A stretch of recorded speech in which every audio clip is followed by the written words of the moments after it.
നമ്മൾ തമ്മിൽ ഇപ്പം ഇത്രയൊക്കെ പരിചയമില്ലേ, നമ്പർ ഒന്ന് തന്നൂടെ? എത്രയൊക്കെ പരിചയം? സമയാവട്ടെ.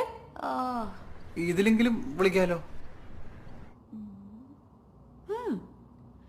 ഓക്കെ, പക്ഷേ ഓൺലി ഓഡിയോ കോൾ. യെസ്.